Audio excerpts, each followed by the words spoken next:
Le tube digestif, ou tractus gastro-intestinal, comprend la bouche, l'œsophage, l'estomac, l'intestin grêle et le gros intestin. C'est dans le tube digestif qu'a lieu la digestion des aliments. L'estomac recueille les aliments et utilise des enzymes pour transformer les aliments partiellement digérés en nutriments utiles pour l'organisme. L'estomac est constitué de 3 couches de tissu. La muqueuse profonde, une couche moyenne, la musculeuse, et une couche supérieure, la séreuse. Il arrive que les cellules de la couche profonde commencent à se développer de manière rapide et anarchique. Cette situation est propice à l'apparition d'un cancer. Le cancer de l'estomac est également appelé cancer gastrique. Le cancer peut se propager aux autres couches de l'estomac et aux ganglions lymphatiques proches.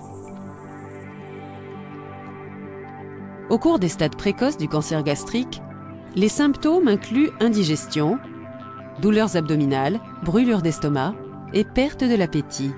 À mesure que le cancer progresse, les symptômes progressent eux aussi et se caractérisent par du sang dans les selles, des vomissements, une perte de poids, ainsi qu'un épanchement de liquide dans l'abdomen appelé ascite.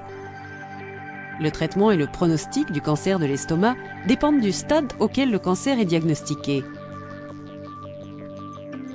Les stades du cancer gastrique dépendent du nombre de couches touchées et du nombre de ganglions lymphatiques envahis par les cellules cancéreuses. Stade 0. Le cancer en est à son premier stade et touche la muqueuse profonde de l'estomac. Stade 1.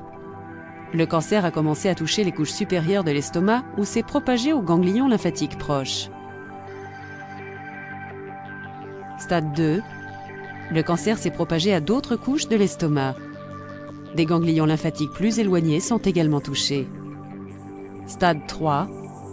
Le cancer touche toutes les couches de l'estomac ou s'est propagé dans des ganglions lymphatiques encore plus distants. Stade 4. Le cancer s'est propagé dans les tissus et organes avoisinants ou a migré vers des régions du corps encore plus distantes par l'intermédiaire du système lymphatique. Une des options thérapeutiques est la gastrectomie ou ablation chirurgicale partielle ou totale de l'estomac. D'autres alternatives peuvent faire appel à la chimiothérapie, à la radiothérapie ou à l'association de 2 ou de 3 de ces traitements. N'hésitez pas à discuter avec votre médecin des différentes solutions de traitement possibles. Il est important de discuter avec lui du traitement qui vous conviendra le mieux.